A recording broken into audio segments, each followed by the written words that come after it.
মৰমৰ ছাত্ৰ-ছাত্ৰীসকল, তোমালোকক ইতিমধ্যে 2000 চনৰ সেকেন্ড ফেজৰ ক্লাছ 9ৰ আজমল সুপাৰ 40ৰ এন্ট্ৰেন্স এক্সামিনেশ্যনৰ কোৱেশ্চন পেপাৰখনৰ পৰা 51 লৈকে বুজাই দিছো। আজি 52ৰ পৰা যিমান দূৰ পৰা যায় মই কৈ দিবলৈ চেষ্টা কৰিছো। 52ত কি কৈছে তোমালোকৰ, যি বিক্ৰিয়াত অধিক সক্ৰিয় ধাতুৱে কম সক্ৰিয় ধাতুক ইয়াৰ লৱণৰ পৰা অপহৰণ কৰে তাক ডেছ বোলে। তাক ডেছ বোলে, হয় নাই? এই কোৱেশ্চনটো ইয়াৰ আনসাৰটো কি আছে? সংমিশ্ৰণ বিক্ৰিয়া, অপহৰণ বা প্ৰতিস্থাপন বিক্ৰিয়া, দ্বি অপহৰণ বিক্ৰিয়া, সংযোজন বিক্ৰিয়া। এটাৰ আনসাৰটো কোনটো হ'ব? এই 2 নম্বৰ অপশনটো তোমালোকৰ হ'ব অপহৰণ বিক্ৰিয়া। বুজাই দিছো কেনেকৈ এইটো হয়। ধৰি লও সোডিয়াম এটা আছে, সোডিয়াম মৌলই মেগনেছিয়াম ক্লোৰাইডৰ লগত বিক্ৰিয়া কৰিলে কি হ'ব? তোমালোকৰ সোডিয়াম ক্লোৰাইড উৎপন্ন হ'ব আৰু মেগনেছিয়াম মুক্ত হ'ব। ইয়াত চাব পাৰিছা নহয় যে সোডিয়ামে মেগনেছিয়ামক আঁতৰাই দিছে, অপহৰণ কৰিছে, সেইকাৰণে ইয়াক কোৱা হ'ব অপহৰণ বিক্ৰিয়া। ফাইন। নেক্সট তোমালোকৰ কি আছে 53ত, যে সাধাৰণ উষ্ণতাত জুলীয়া অৱস্থাত থকা একমাত্ৰ ধাতুবিধ।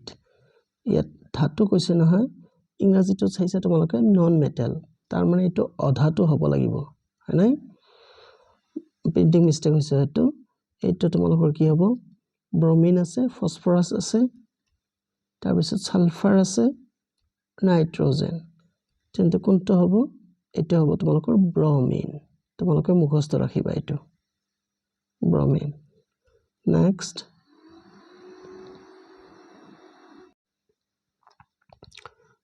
কোৱেশ্চনটো কি আছিলে তোমালোকৰ? তলৰ কোনটো জ্বলনশীল পদাৰ্থ নহয় বুলি কৈছে?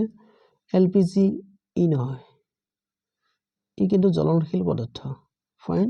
এলকহল জ্বলনশীল পদাৰ্থ, আমাক নহয়তো লাগে। পেট্ৰল ইও জ্বলনশীল পদাৰ্থ। তেনেহ'লে নহয় কোনটো হ'ব? এইটোৱে হ'ব তোমালোকৰ ৰাইট অপশ্যন, গ্লাছ বটল। ঠিক আছে। নেক্সট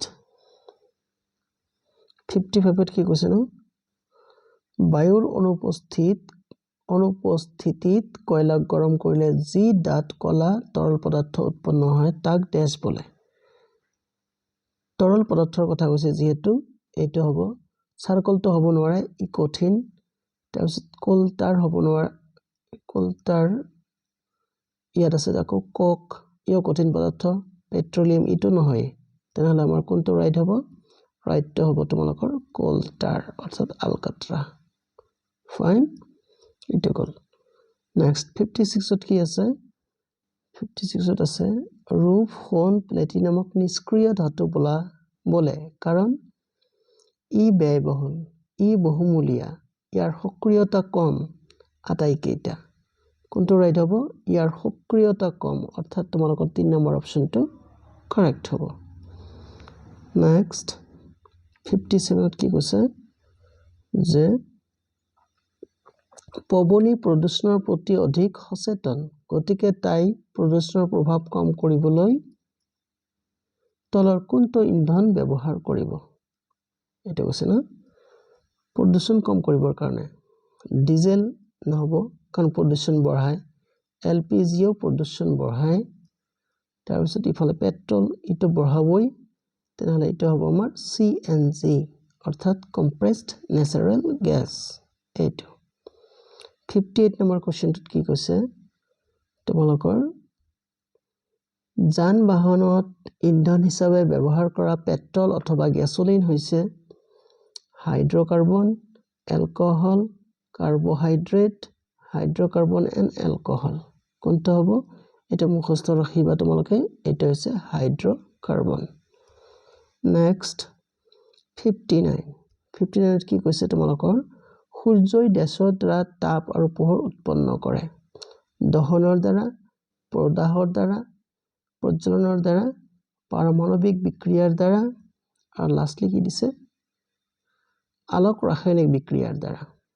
কোনটো হ'ব এইটো এনসাৰ? এটা হ'ব তোমালোকৰ পাৰমাণৱিক বিক্ৰিয়া অৰ্থাৎ অপচন নম্বৰ 3 পিছে এই পাৰমাণৱিক বিক্ৰিয়া দুই ধৰণৰ হয় এটা হৈছে ফিউশন ৰিঅ্যাকশন আৰু আনটো হৈছে ফিউশন এই যেটো ফিউশন ৰিঅ্যাকশন হয় এইটো আমাৰ সূৰ্যত ঘটে আৰু তাৰ পৰাই তাপ আৰু পোহৰ উৎপন্ন হয় আশা কৰিছো তোমালোকে ভিডিওটো ভাল পাবা লাইক কমেন্ট শেয়াৰ কৰিবা আৰু প্লিজ মোৰ চেনেলটো সাবস্ক্ৰাইব কৰি টিউনিং হৈ থাকিবা তোমালোকৰ নেসেসাৰী ইনফৰমেশন বিলাক মই দি থাকিম চোৱাৰ কাৰণে ধন্যবাদ